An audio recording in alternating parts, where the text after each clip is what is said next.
Hello दोस्तों, welcome to Arjun Warrior education channel. Arjun Warrior education channel में आपका स्वागत है। हम लोग जो पहले रामबाण सीरीज जो चलाए थे, जिसमें एमसीक्यू कर रहे थे, उसमें टोटल 11 चैप्टर करवा चुके हैं। क्यों है 11 चैप्टर ही है जो बिहार सरकार के ग्रेड 3 का जो एग्जाम है इलेक्ट्रीशियन डिपार्टमेंट में, उसमें वही 11 को चैप्टर से क्वेश्चन आएगा। बाकी जो क्वेश्चन चैप्टर बचा हुआ है और सारा चैप्टर जो हम प्लेटफॉर्म बुक से करवाएंगे। अब प्लेटफॉर्म बुक का सीरीज स्टार्ट कर रहे हैं, जिसमें आज से हम उसका स्मरणीय तथ्य वन लाइनर के फॉर्मेट में, और इसके बाद हम एमसीक्यू करवाएंगे, फार्मूला करवाएंगे। ठीक है, आज से हम लोग किसका प्लेटफॉर्म का शुरू करने जा रहे हैं, क्योंकि रामबाण बुक में जितना 19 चैप्टर टोटल आएगा, 19 एक्सरसाइज चैप्टर जो आएगा इलेक्ट्रीशियन डिपार्टमेंट में, उसमें से 11 चैप्टर ही उसमें था, बाकी सब नहीं था, जो हम अब किस में से करेंगे, प्लेटफॉर्म बुक से करवाएंगे। ठीक है, देखिएगा दोस्तों, ध्यान दीजिएगा। इसका पहले हम वन लाइनर करेंगे, फिर एमसीक्यू करेंगे। आपका चैप्टर कौन सा है? तो ये चैप्टर आपका लिया गया है सर्किट ब्रेकर से। किसका? इलेक्ट्रिकल एसोसीरीज और सर्किट ब्रेकर से ये सारा स्मरणीय तथ्य है, और जो वन लाइनर के फॉर्मेट में है। इसके बाद इसका एमसीक्यू करेंगे। ठीक है, देखिए फर्स्ट क्या कह रहा है आपका, कह रहा है कि बीआईएस का फुल फॉर्म क्या होता है? Bureau of Indian standard. Bureau of Indian standard. BIS के वैद्युतिक वायरिंग के नियमानुसार लाइट एंड फाइन के प्रत्येक उप परिपथ में 10 से अधिक और पावर के प्रत्येक उप परिपथ में 2 से अधिक उपभोग बिंदु नहीं होना चाहिए। मतलब भारत सरकार जो है ब्यूरो इंडियन स्टैंडर्ड, उसके अनुसार वैद्युतिक वायरिंग जो होगा, इलेक्ट्रिकल जो वायरिंग होगा के नियमानुसार लाइट एंड फाइन के प्रत्येक उप परिपथ में 10 से अधिक पावर के और प्रत्येक उप परिपथ में 2 से अधिक उपभोग बिंदु नहीं होनी चाहिए। ठीक है, वैद्युत वायरिंग के नियमानुसार नियंत्रक स्विच बोर्ड की फर्श से ऊंचाई 1.3 मीटर होना चाहिए। मतलब वैद्युत वायरिंग के नियमानुसार नियंत्रक जो स्विच बोर्ड होता है, उसका फर्श से कितना ऊंचाई होना चाहिए? 1.3 मीटर ऊंचाई होना चाहिए।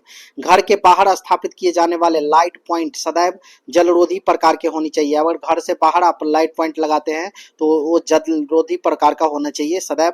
फ्यूज थर्मल रिले जो होता है, यादी सुरक्षा युक्तियां जो कि परिपथ को संरक्षण से बचाती है। फ्यूज है, थर्मल रिले है, ये सब सुरक्षा युक्तियां है जो परिपथ के किससे? क्षरण से बचाती है। किससे बचाती है? क्षरण से बचाती है। ठीक है, अब कह रहा है कि किसी परिपथ में धारा के प्रवाह को नियंत्रित करने के लिए स्विच तथा सर्किट ब्रेकर का उपयोग किया जाता है। मतलब कोई भी परिपथ है जहां धारा का प्रवाह हो रहा है, उसको नियंत्रण करने के लिए स्विच तथा सर्किट ब्रेकर का यूज करते हैं। किसका यूज करते हैं? स्विच चाहे सर्किट ब्रेकर का। ब्रेकर जो एमसीबी जो होता है, यदि किसी परिपथ में फेज तार न्यूट्रल तार के संपर्क में आ जाए तो उसका फ्यूज उड़ जाएगा। अगर किसी परिपथ में फ्यूज तार, न्यूट्रल तार और किसमें फेज तार और न्यूट्रल तार संपर्क में आ जाएगा तो फ्यूज क्या होगा? उड़ जाएगा। लैंप परिपथ में होल्डर सहित लैंप के साथ सिंगल पोल स्विच लगाया जाता है। लैंप परिपथ में होल्डर सहित लैंप के साथ सिंगल पोल स्विच लगाया जाता है। जीने के परिपथ जो स्टेयर केस सर्किट होता है, जीने के परिपथ स्टेयर केस सर्किट के लिए 2 वे स्विच का प्रयोग किया जाता है, जिसमें एक स्विच भवन की एक मंजिल पर तथा दूसरा स्विच दूसरी मंजिल पर लगाया जाता है। दूसरा स्विच दूसरी मंजिल पर लगाया जाता है। ठीक है, मास्टर स्विच अनेक घरेलू वैद्युतिक उपकरणों को एक साथ नियंत्रित करने के लिए लगाया जाता है। मास्टर स्विच जो होता है आपका अनेक घरेलू वैद्युतिक उपकरण को एक साथ नियंत्रित करने के लिए लगाया जाता है। नाइफ स्विच की धारा रेटिंग 1200 एम्पियर होता है। नाइफ स्विच की धारा रेटिंग 1200 एम्पियर होता है या इससे अधिक होती है। सर्किट ब्रेकर एवं स्विच को एक परिपथ के भूमिगत चालक से अवश्य संपर्कित करना चाहिए। अवश्य संपर्कित करना चाहिए, मतलब सर्किट ब्रेकर और स्विच का जो एक परिपथ, उसको भूमिगत चालक से अवश्य संपर्कित करना, भूमिगत चालक से जोड़ देना चाहिए। वैद्युत वायरिंग हेतु तांबे के तार, वैद्युत का जो वायरिंग है, तांबे के तार, एल्युमिनियम के तार और जीआई गैल्वेनाइज्ड आयरन का तार तथा पीवीसी पॉलीविनाइल क्लोराइड तार का उपयोग किया जाता है। वायरिंग में सॉकेट, होल्डर और स्विच को माइका सीट पर फिट किया जाता है। वायरिंग में सॉकेट जो होता है, होल्डर होता है, स्विच होता है, उसको माइका सीट पर फिट किया जाता है। सीलिंग स्विच एक बार दबाने पर परिपथ ऑन हो जाता है। सीलिंग स्विच एक बार दबाएंगे तो परिपथ ऑन हो जाएगा तथा दूसरी बार दबाने पर ऑफ हो जाता है। दूसरी बार दबाने पर क्या हो जाएगा? ऑफ हो जाएगा। ठीक है, कह रहा है कि 2 पोल आयरन क्लैड स्विच में प्रत्येक लाइन के श्रेणी क्रम में एक फ्यूज लगा होता है। 2 पोल आयरन क्लैड स्विच में प्रत्येक लाइन के श्रेणी क्रम में एक फ्यूज लगा होता है। 3 पोल आयरन क्लाइड स्विच 3 फेज लाइनों को एक साथ ऑन या ऑफ कर देता है। 3 पोल आयरन क्लाइड जो होता है स्विच 3 फेज लाइनों को एक साथ ऑन ऑफ कर देता है। डीपीआईसी तथा टीपीआईसी प्रकार के स्विच ऊपर की दिशा में ऑन तथा नीचे की दिशा में ऑफ होते हैं, जबकि अन्य स्विच ऊपर की दिशा में ऑफ होते हैं। सचल वैद्युतिक उपकरण की मेन लीड को सॉकेट में संयोजित करने वाली युक्ति प्लग टॉप कहलाती है। सचल वैद्युतिक उपकरण की मेन लीड को सॉकेट में संयोजित करने वाली युक्ति प्लग टॉप कहलाती है। बायोनेट कैप लैंप होल्डर के रिम में 2 विशेष आकृति के खांचे बने होते हैं। बायोनेट कैप लैंप होल्डर के रिम में 2 विशेष आकृति के खांचे बने होते हैं, जिनमें लैंप की टोपी में उभरी हुई फंस जाती है। BIS bureau of Indian standard 732 नियम के अनुसार बायोनेट कैप लैंप होल्डर्स का प्रयोग 200 वाट के लैंपों के लिए ही किया जाना चाहिए। BIS 732 के अनुसार बायोनेट कैंप लैंप होल्डर्स का प्रयोग 200 वाट के लैंपों के लिए ही किया जाना चाहिए। Edison screw type lamp holders के रिम में चूड़ियां बनी होती है। Edison screw type lamp holders के रिम में चूड़ियां बनी होती है। Goliath Edison screw type lamp holders अधिक वोल्टेज वाला studio headlight, flood light, focusing आदि प्रकार के लैंपों के साथ उपयोग किया जाता है। मतलब Goliath Edison screw type lamp holders अधिक वोल्टेज वाले studio headlight, flood light, focusing आदि प्रकार के लैंपों के साथ प्रयोग किए जाते हैं। कार्टिज फ्यूज में प्रायः तांबे तथा टीन के मिश्र धातु का तार कार्टिज फ्यूज में प्रायः तांबे तथा टीन के मिश्र धातु का तार कांच अथवा पार्सिलेन में बंद कर दिया जाता है। MCB ठीक है, मिनिएचर सर्किट ब्रेकर में ओवरलोड की स्थिति में स्वतः ही ऑफ होने की व्यवस्था प्रायः धात्विक युक्ति के द्वारा संपन्न होती है। MCB मिनिएचर सर्किट ब्रेकर में ओवरलोड स्थिति में स्वतः ही ऑफ होने की व्यवस्था प्रायः द्विधात्विक युक्ति के द्वारा संपन्न होती है। कराए मिनिएचर परिपथ वियोजक 5 एम्पियर से 60 एम्पियर पर कार्य करने के लिए बनाया जाता है। मिनिएचर परिपथ वियोजक मतलब miniature circuit breaker MCB 5 ampere से 60 एम्पियर पर कार्य करने के लिए बनाया जाता है। कि हम कह रहे हैं कि ये इलेक्ट्रोमैग्नेटिक रिले का प्रचालन AC तथा DC दोनों सिग्नलों द्वारा किया जाता है। इलेक्ट्रोमैग्नेटिक रिले का प्रचालन AC तथा DC दोनों सिग्नलों द्वारा किया जाता है। इंडक्शन रिले में बल आघूर्ण घूर्णन करने वाली डिस्क के कारण उत्पन्न होता है, जो भंवर धाराओं के कारण घूमती है। इंडक्शन रिले में बल आघूर्ण घूर्णन करने वाले डिस्क के कारण उत्पन्न होता है, जो भंवर धाराओं के कारण घूमती है। ओवरलोड रिले जिसकी मौलिक संरचना सामान्य प्रकार की चुंबकीय रिले के समान होती है। ओवरलोड रिले जिसकी मौलिक संरचना सामान्य प्रकार की चुंबकीय रिले के समान होती है को ट्रिपिंग रिले के नाम से भी जाना जाता है। उसे किसके नाम से जाना? ट्रिपिंग रिले के नाम से भी जाना जाता है। तापीय रिले विद्युत धारा के ऊष्मीय प्रभाव पर आधारित होता है। तापीय रिले टेम्परेचर तो विद्युत धारा के ऊष्मीय प्रभाव पर आधारित होता है। विद्युत चुंबकीय रिले का उपयोग वोल्टेज स्टेबलाइजर, वोल्टेज रेगुलेटर, मशीनों के कंट्रोल परिपथ, रिमोट कंट्रोल से परिचालित उपकरणों और रेफ्रिजरेटर, टेलीफोन एक्सचेंज, रिसीवर इत्यादि में किया जाता है।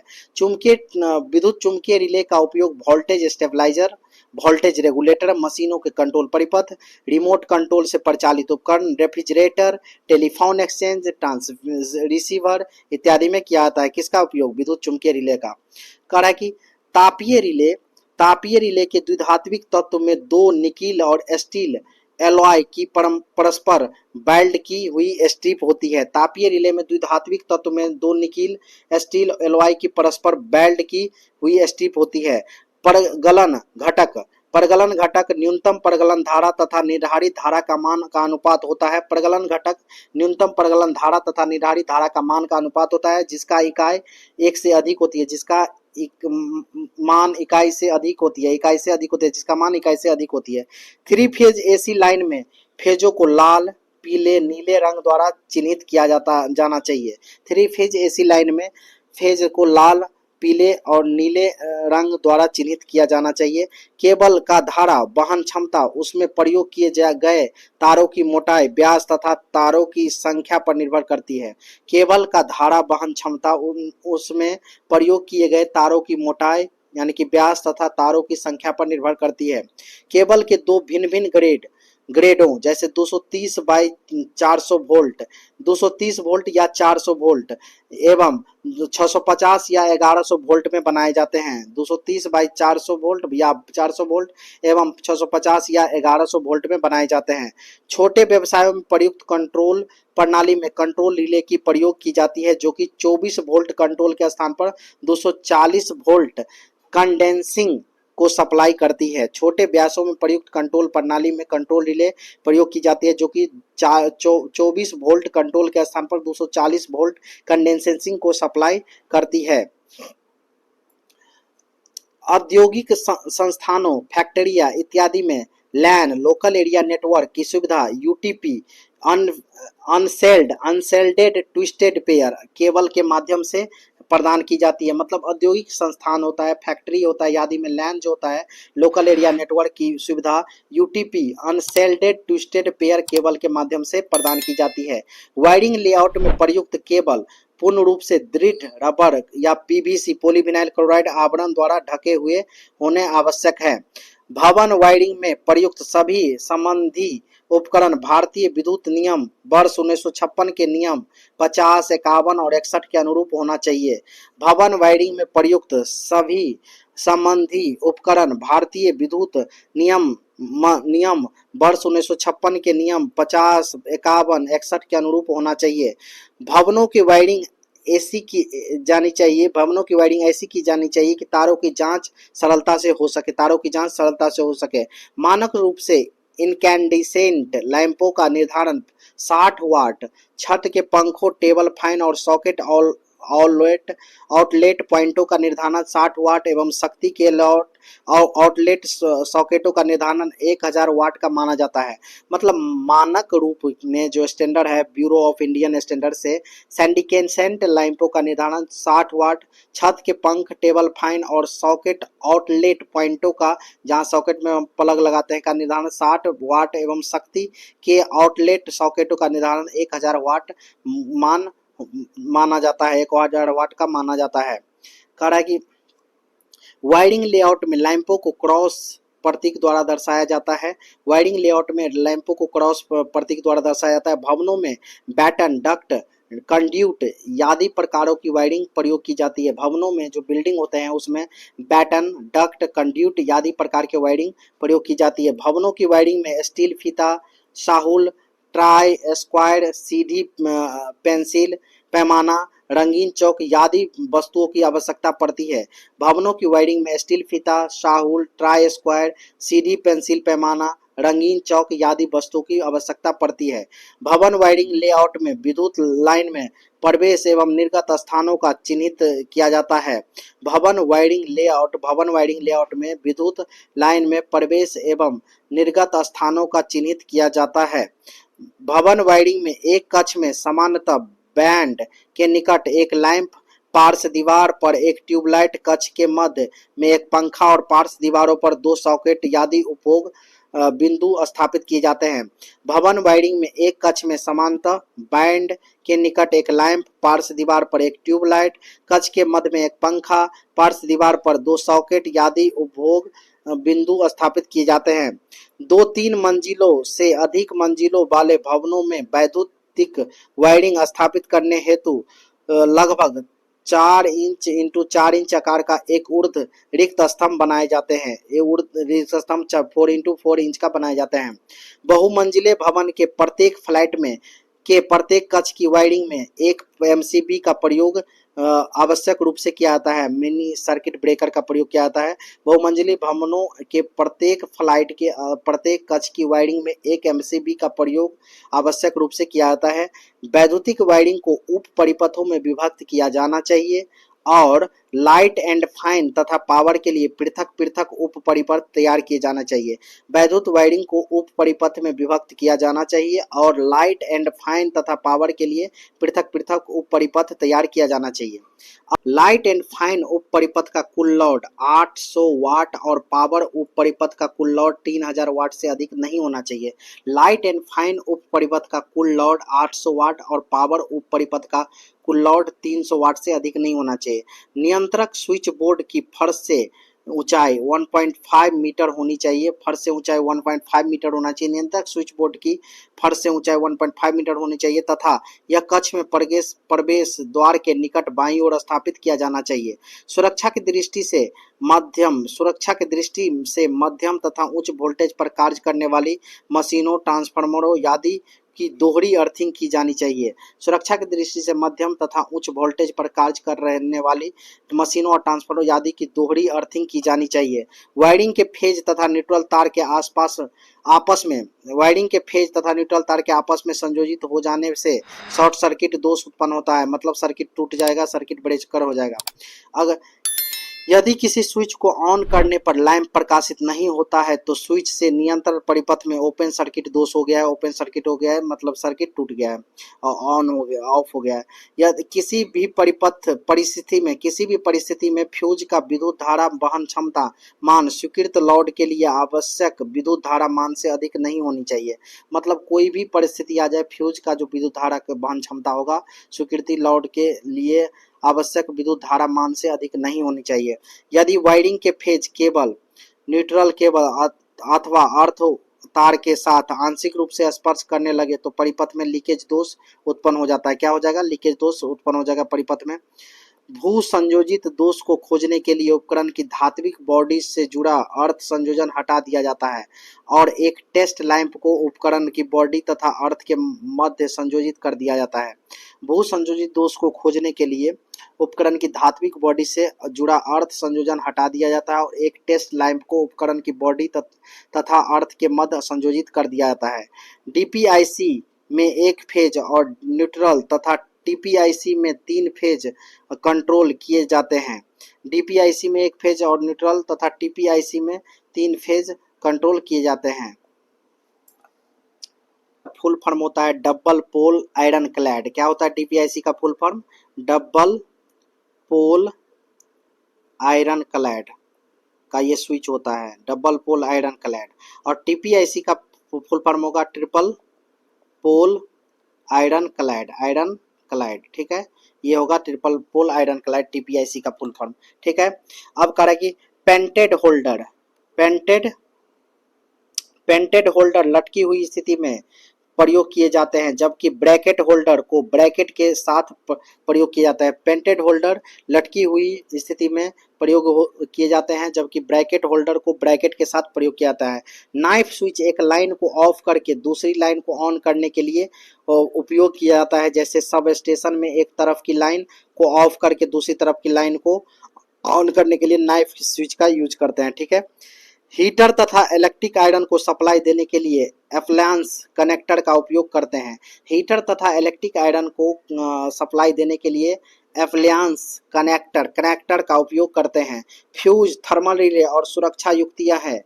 फ्यूज, थर्मल रिले आदि सुरक्षा युक्तियां हैं जो कि परिपथ को क्षरण से बचाती है। किसी भी परिपथ में धारा के प्रवाह को नियंत्रित करने के लिए स्विच तथा सर्किट ब्रेकर का प्रयोग किया जाता है। किसी भी परिपथ में धारा के प्रवाह को नियंत्रित करने के लिए स्विच तथा सर्किट ब्रेकर का प्रयोग किया जाता है। यदि किसी परिपथ में फेज तार न्यूट्रल तार के संपर्क में आ जाए तो उसका फ्यूज उड़ जाएगा। उसका फ्यूज उड़ जाएगा। लैंप परिपथ में होल्डर सहित लैंप के साथ सिंगल पोल स्विच लगाया जाता है। सिंगल पोल एस लगाया जाता है। लैंप परिपथ में होल्डर सहित लैंप के साथ सिंगल पोल स्विच लगाया जाता है। मास्टर स्विच अनेक घरेलू वैद्युत उपकरणों को एक साथ नियंत्रित करने के लिए लगाया जाता है। सर्किट ब्रेकर एवं स्विच को एक परिपथ के भूमिगत चालक से अवश्य संपर्कित करना चाहिए। सीलिंग स्विच एक बार दबाने पर परिपथ ऑन हो जाता है, दूसरी बार दबाने पर ऑफ हो जाता है। क्या हो जाता है? ऑफ हो जाता है। दो पोल आयरन क्लैड स्विच में, जिसको डीपीआईसी बोलते हैं, डीपीआईसी मानी कि दो पोल आयरन क्लैड स्विच में प्रत्येक लाइन के श्रेणी क्रम में एक फ्यूज लगा होता है, प्रत्येक लाइन के श्रेणी क्रम में एक फ्यूज लगा जाता है। तीन पोल टीपीआईसी, तीन पोल आयरन क्लाइड स्विच में थ्री फेज लाइनों को एक साथ ऑन या ऑफ कर देता है, एक साथ ऑन और ऑफ कर देता है। डीपीआईसी डबल पोल आयरन क्लाइड तथा टीपीआईसी ट्रिपल पोल आयरन क्लाइड प्रकार के स्विच के ऊपर की दिशा में ऑन तथा नीचे की दिशा में ऑफ होता है, जबकि अन्य स्विच ऊपर की दिशा में ऑफ होते हैं। ठीक है। बायोनाइट लैंप कैप लैंप होल्डर के रिम में दो विशेष आकृति के खांचे बने होते हैं, जिन्हें लैंप की टीपी पे उभरी हुई पिनें फंस जाती। BIS 732 के अनुसार बायोनेट कैप लैंप होल्डर्स का प्रयोग 200 वाट लैंपों के लिए किया जाता है। एडिशन स्क्रू टाइप का लैंप होल्डर्स रिम में चूड़ियां बनी होती है। Goliath Edison screw lamp holders अधिक वोल्टेज वाले स्टूडियो हेडलाइट, फ्लाइड, फोक्सिंग आदि प्रकार के लैंपों में के साथ उपयोग किया जाता है। घरेलू वायरिंग में स्विच सदैव फेज में लगाया जाता है, न्यूट्रल में नहीं। इसका उद्देश्य व्यक्तियों की सुरक्षा। एक अच्छे फ्यूज तार में न्यून विशिष्ट प्रतिरोध निम्न गलन बिंदु होनी चाहिए।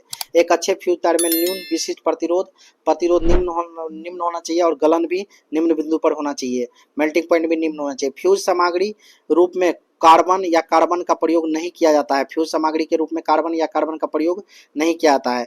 HRC फ्यूज का प्रयोग मुख्यतः तीन फेज सिस्टम में किया जाता है। HRC फ्यूज का प्रयोग तीन फेज सिस्टम में किया जाता है। फ्यूज वायर में निम्न प्रतिरोध और निम्न गलनांक होनी चाहिए। आपूर्तिकर्ता का फ्यूज घरेलू तार स्थापन प्रणाली में ऊर्जा मीटर के बाद लगाया जाता है। आपूर्तिकर्ता का फ्यूज घरेलू तार स्थापन प्रणाली में ऊर्जा मीटर के बाद लगाया जाता है। बैटन होल्डर को में प्लास्टिक शेड रेन वाटर या बरसात का पानी से बचने के लिए लगाई जाती है।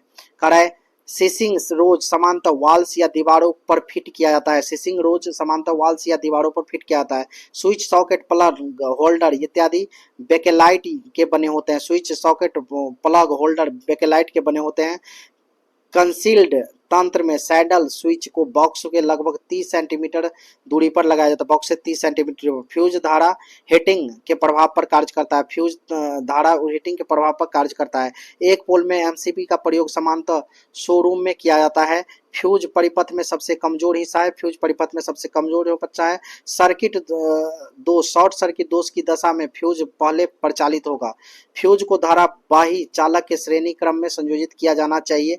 HRC फ्यूज में विच्छेद और अंतिम धारा शून्य के बीच का समय आर्कन काल होता है। फ्यूज वायर की रेटिंग सदैव एम्पियर में व्यक्त की जाती है। फ्यूज वायर की रेटिंग सदैव एम्पियर में व्यक्त की जाती है। नेशनल इलेक्ट्रिकल कोड 2011 के अनुसार नाइफ स्विच 1000 एम्पियर पर निर्धारित किया जाता है। नाइफ स्विच मतलब नेशनल इलेक्ट्रिकल कोड 2011 के अनुसार नाइफ स्विच 1000 एम्पियर पर निर्धारित किया जाता है। बंद अति धारा बचाव द्वारा परिपथ के लिए केबिल में आवश्यक धारा प्राप्त करने के लिए सामान्य धारा वहन क्षमता के रेटिंग फैक्टर का गुणांक 0.81 होना चाहिए, 0.81 होना चाहिए। बंद परिपथ में धारा बचाव द्वारा परिपथ के लिए केबिल में आवश्यक धारा का प्राप्त करने के लिए समानता धारा वहन क्षमता के रेटिंग फैक्टर का गुणांक 0.81 होना चाहिए। चलिए अब कुछ न्यूमेरिकल देख लेते हैं। देखिए क्या कर रहा है कि अब इसमें देखिएगा क्या कर रहा है। एक घर में एक लाइटें 8 पंखे का लोड है। एक लाइट है और 8 पंखा है। 2018 में पूछा हुआ है। भारतीय मानक संस्था के अनुसार दिए गए लोड के लिए आवश्यक सब सर्किट की न्यूनतम संख्या क्या होगा। देखिए आवश्यक सब सर्किट की न्यूनतम संख्या बोला है, आपका कितना होगा। 8 पंखा है और एक लाइट है। कितना है? 8 पंखा और एक लाइट है। अब आपको जानना होगा कि जानते होंगे आप कि अगर इसको गहन अध्ययन किए होंगे तो जानते हैं कि प्रकाश और पंखा परिपथ के लिए अधिकतम मान 800 वाट का होता है। अभी भी हम इसका जिक्र किए थे। और 10 पॉइंट से अधिक किसी भी एकल परिपथ में नहीं होना चाहिए। तो 10 के लिए 800, 10 के लिए कितना 800 वाट होना चाहिए। तो अब यहाँ क्या है 8 पंखे हैं। कितना पंखा है? 8 पंखा है। तो 8 पंखा है तो अब कह रहा है कि अधिक किसी भी एकल परिपथ में नहीं होना चाहिए। तो कुल पॉइंट आपका कितना होगा इसमें। तो देखिए 10 के लिए 8, तो अब यहाँ से काटेंगे तो 80 हो जाएगा आपका। 80 हो जाएगा कितना? 10 के लिए 8, 10 पॉइंट के लिए आपका हो जाएगा 800। तो एक पॉइंट के लिए कितना 800/10 करेंगे तो कितना आ जाएगा आपका 80 आ जाएगा। 80 आ गया। 80 आ गया तो उसमें क्या है 8 को पंखा है तो 8 पंखा बराबर 80। तो 8 पंखा बराबर अगर हम 80 करते हैं तो एक फाइन का बात करते हैं तो 8 आता है। कितना आता है 8। तो यहाँ से 8 ले लिए। ठीक है। अब है कि अब 16 जो है आपका ये किसका है तो 16 आपका एक लाइट के लिए 16 है। तो 8 और 16 कितना होगा 24। उपरोक्त विवरण में स्पष्ट है कि 24 पॉइंट के लिए न्यूनतम परिपथों की संख्या कितनी होना चाहिए 3 होना चाहिए। न्यूनतम परिपथों की संख्या कितनी होना चाहिए आपको 3 होना चाहिए। देखिए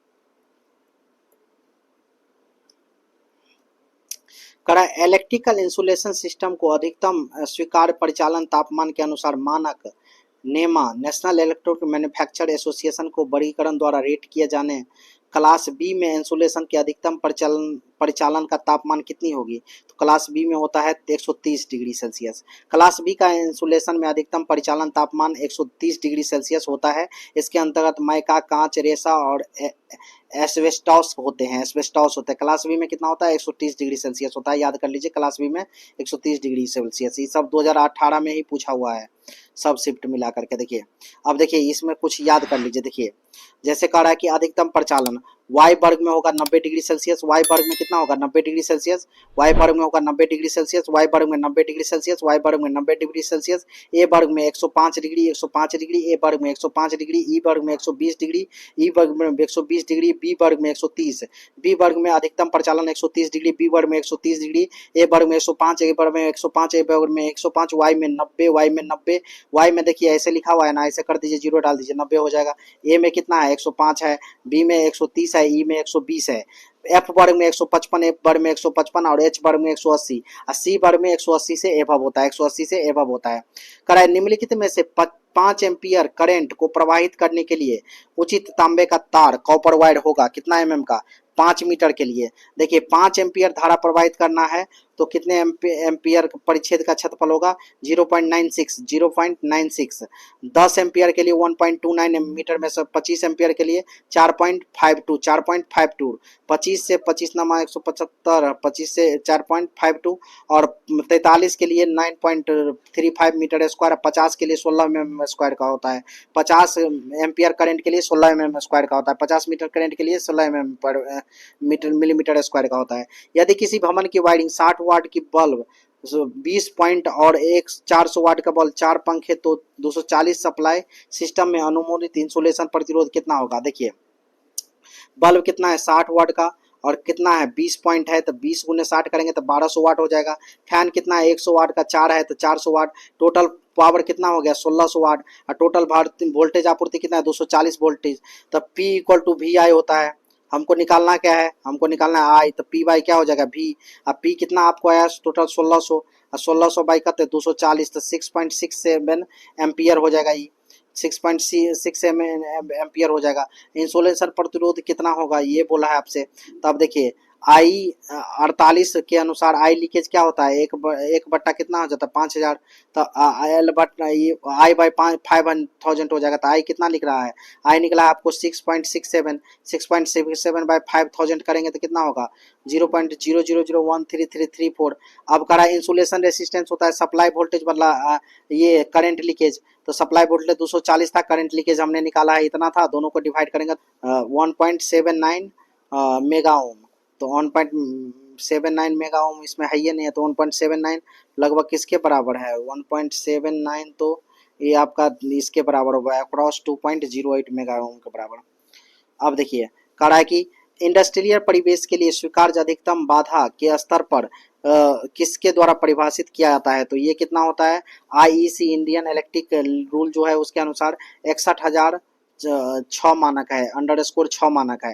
तो इंडस्ट्रियल परिवेश में स्वीकार बाधा का आईईसी 61,000 अंडरस्कोर इसको बोलते हैं 6 मानक पर परिभाषित किया जाता है। ईएमसी उत्सर्जन आवश्यकता आईईसी 61,000 का वह हिस्सा आवासीय वाणिज्य और हल्के उद्योग के वातावरण में उपयोग हेतु इलेक्ट्रॉनिक उपकरण लागू होता है। कराए इसका आवृत्ति 0 हर्ज से लेकर के 400 गीगा हर्ज में उत्सर्जन आवश्यकताओं को कवर करती है। Thank you for watching. अगर आपको ये वीडियो पसंद आया हो तो लाइक कीजिए और ऐसे ही वीडियो के लिए हमारे चैनल को सब्सक्राइब कीजिए। Thank you for watching.